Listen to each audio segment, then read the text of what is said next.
We've been showing you snowy conditions out on the roadways all morning, and that comes with a warning to stay home at all costs. Doug Shupe with AAA of Texas joins us live this morning. Doug, besides just staying off the roads, what advice do you have for Texans this morning? Yeah, good morning, Jen. It's so important that people heed the warnings and the recommendations by city and county leaders to avoid heading out there on the roads if at all possible today. Now, the reality is some people may have to go to work. Some people may have to check on their loved ones. If you do have to get out there on the roadways, number one, don't warm up your vehicle in an enclosed space like a garage because of the threat of carbon monoxide poisoning. Take it slow out there. You really need to drive for these conditions, and that's below the posted speed limits. Allow plenty of distance between your vehicle and other vehicles, so you have that extra stopping distance should you need it. A lot of times during these types of rare events, we hear about tractor trailers, commercial vehicles jackknifing. A lot of times that's because of drivers cutting too closely in front of vehicles. Remember, they can't stop on a dime.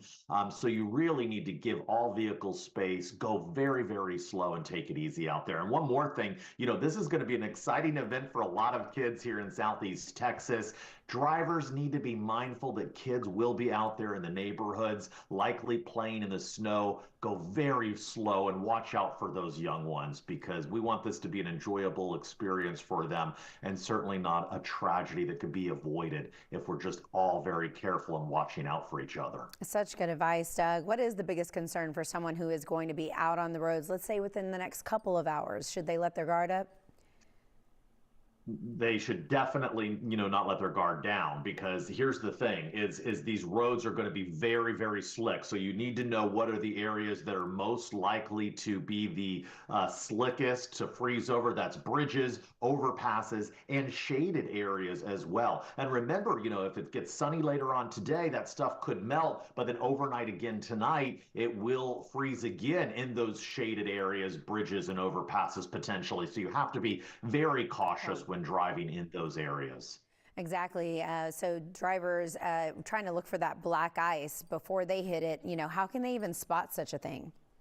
It's very difficult because, you could have some black ice below a layer of snow. And if you're driving in the overnight hours, it's extremely difficult to identify that. That's why we just need to take it very slow. Give yourself extra time. If you're going somewhere that it typically takes you 30 minutes, plan an hour to get there, or hour and a half.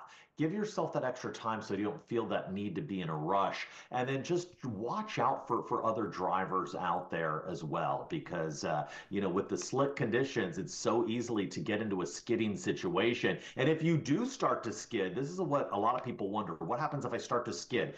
Number one, don't panic. I know it's easier said than done, but stay calm, continue to look and steer in the direction that you want that vehicle to go. What you don't want to do is slam on the brakes. That's only going to further cause the vehicle to go out of control, potentially causing you to hit a guardrail or another vehicle. I know, it's such a normal reaction, though, to hit those brakes. It's what you want to do. You're right. But just think that's not what you want to do. You want to kind of take your foot off of the gas pedal, continue to look and steer in the direction that you want that vehicle to go. And we've already been seeing drivers reverse, trying to avoid those really high bridges. So, Doug, I know they're going to take your advice, and it's going to be well received. Thank you so much. Doug Shupe with AAA of Texas. Thank you so much.